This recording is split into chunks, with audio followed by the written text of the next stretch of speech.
僕が本当に欲しかった、カジュアルに聴けるオープンイヤー。これが完成形かもしれない。というわけで。やっほやっほ、イヤホン買ってるかい？ふぐみかんのイヤホンレビューの時間だよ。今回紹介するのは、この手のイヤークリップ型として、間違いなく現状最強と言っていい1台。エディファイアのロリクリップだ。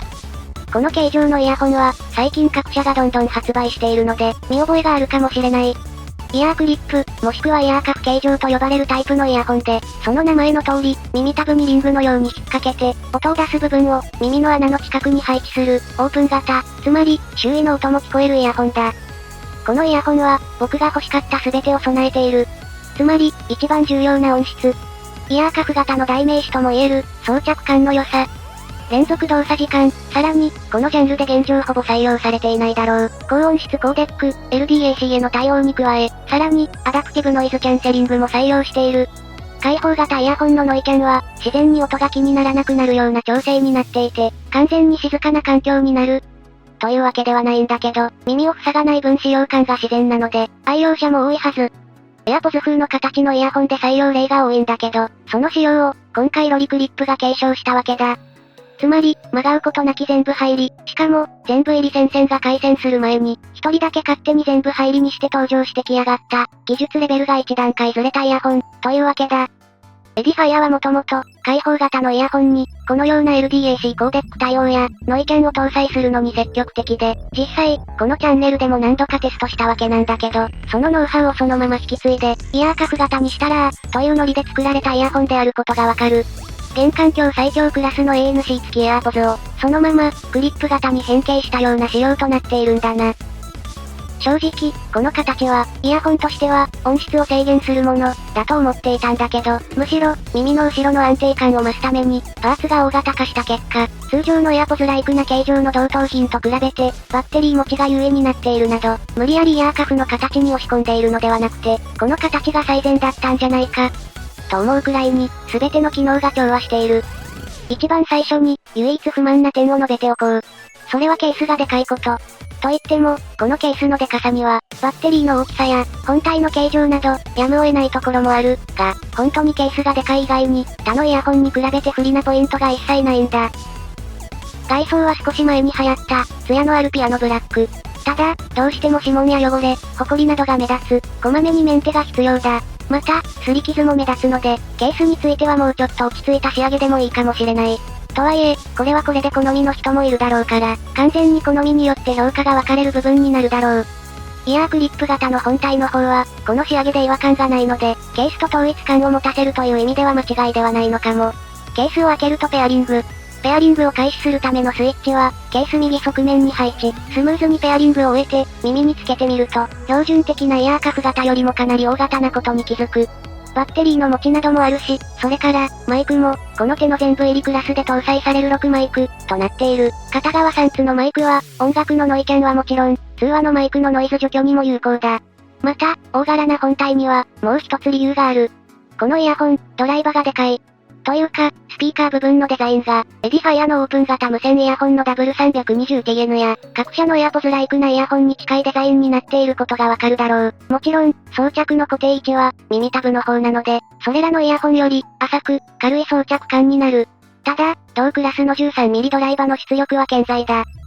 このクラスのイヤホンだと、今まで聞いたものでも大きいもので 12mm、一般的なものだと 10mm のドライバーが使われていることが多いんだけど、10mm だと若干量感不足、それを電子補正でごまかすのが主流だった。12mm で低音の量感が自然になってくる。13mm となると、余裕のある音になってくるんだけど、その装着感をどう処理するのかも問題になってくるよな。ロリクリップでは、その形状を、従来型のエアポズ風のものにすることで、違和感を減らしている。ただ、やっぱり装着感の軽さとしては、ライバル機種の方が物理的に小さいので、順当に良いな。音色としては、しっかりと自然なサウンド、12mm ドライバーを採用している機種と、このロリクリップが、音質で選ぶなら、圧倒的に他社のライバル機種よりもおすすめだ。特に、低音域側の自然さと、高音域が妙に刺激的で、限界を感じるようなサウンドは出てこない。開放型は基本的にでかいドライバーの方が有利なんだけど、しっかりその印象の通り、でかいドライバーなので有利だ。実にわかりやすい。このタイプのスイッチはエディファイアしか採用してるところを見たことがないんだけど、このイヤホン、誤操作を防ぐために、タッチ式ではなく、衝撃を与えると反応するタイプのスイッチとなっている。軽く小づくようにゴツゴツつっつくと反応するぞ。オーディオ関係で特に重要なのは、右耳のダブルタッチで再生停止、トリプルタップで曲送り、左耳のダブルタップでノイキャンのオンオフ、そしてトリプルタップで、音楽モード、ゲームモード、そして空間オーディオを切り替える操作だ。アダプティブノイズキャンセリングは細かな制御はなく、環境に合わせて、自動的にノイキャンを制御してくれる。また、特筆すべきなのが空間オーディオモード。もともと、この手のイヤホンは耳が開放されているので響きが自然なんだけど、補正がかかることによって、イヤホンから音が鳴っているのか、周辺から鳴っているのか、わからなくなるほどさらに自然になる。映画とかを見るときには便利だけど、周囲で音がしているときには、音色と空間が混じってしまって脳がバグっちゃうので注意が必要だ。それくらい、妙に空間が広がるので、この機能とイヤークリップを組み合わせた、という点だけでも、面白いイヤホンになった、と判断していいんじゃないかな。ユニークなのが、心拍数と血中酸素を測定できる機能。これは、専用のエディファイアコネックスというアプリで操作できる。コネックスは、通常のイヤホンの機能を操作するのには、ユーザー登録が不要だけど、この血液関係の測定を行う場合には、データ保存のために登録が必要だぞ。一般的にはスマートバンドなどで取り入れられている機能なんだけど、スポーツ中にスマートバンドをつけたくない人には便利かな。ただ、バッテリーの都合なのか、自動測定の頻度などを設定する項目がなかったので、やはり、アクティビティ中の心拍数増減を確認したい場合は、そこそこのスマートバンドなどに頼った方がいいかも。とはいえ、このセンサーのせいで、装着感が阻害されている、というわけではないので、センサーに興味がない人にとっても、特に何かネガティブな要素のある機能ではないので、気にしなくても大丈夫だ。大昔にあったんだよ。センサー搭載したせいで耳に入らなくなってスッカスカな音になった有線イヤホンが、このタイプとして最長の、最大9時間のバッテリー、本機はアダプティブノイズキャンセリングに対応しているので、ノイキャンをオンにしている場合は6時間。それでも、このタイプのイヤホンとしてはしっかり長い駆動時間を確保するぞ。音楽としても全くパワー不足感を感じないサウンドなので、その音質で、この装着感で、ノイキャンをオンにして6時間連続で聴けるのは、かなり優秀な環境だ。また、急速充電系も充実しているので、1台でお外に出かけても、電源が失われる場面は全くなかった。満足感はかなり高いな。人の喋り声などは結構通ってしまうし、キーボードを入力している音や、ランダムな食器のぶつかる音などは、結構入ってきちゃう。一方で、PC のファンが常に回り続けている音なんかは、しっかりとカットできるので、PC の横でこのレビューを書いている時なんかには、すごく自然に、かつ集中できる環境にしてくれるぞ。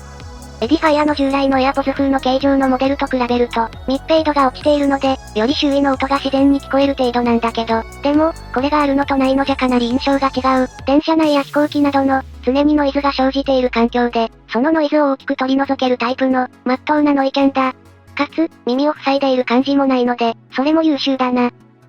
ディファイアのイヤホンで、マイクに不満を持ったことがないので、今回も心配していない。他のモデルの強力なノイキャン付きマイクと同等のものが付いているので今回も期待できそうだ。実際に、録音した音源を流してみよう。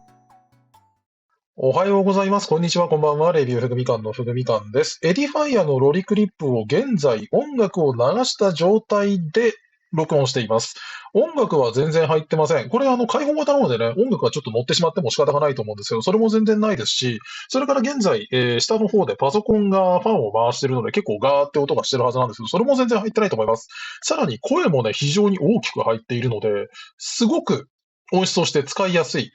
TWS だと思います。ビジネス用途とかでもね、非常に有利なんじゃないでしょうか。どうだったかな？声も自然でノイズも入らない、通話用としても非常に優秀な一台に仕上がっていると思う。さあ、ここまで話してきたんだけど、イヤホンの基本的な性能としての、装着感音質については、全く問題なし、バッテリーの持ちも良い。とっさの通話への対応も可能、なんだったら会議用ヘッドセットとしても非常に優秀な性能だ。自分の声が自分の頭の中で反射しないので、そういう意味でもかなり喋りやすいイヤホンとなっている。そして、LDAC への対応。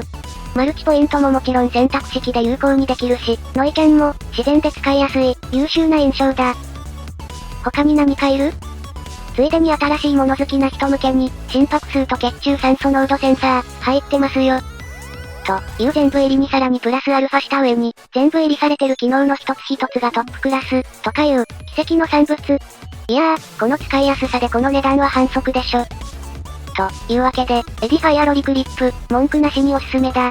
価格はもちろん、最低クラスよりは一歩上がるけど、ノイキャンと LDAC 対応に加えて、音質面でもしっかりアップデートできるので、開放タイプの万能型で、これ一本でも全然回せちゃうクラスのものが欲しいのなら、ロリクリップは現在唯一無二の選択肢だ。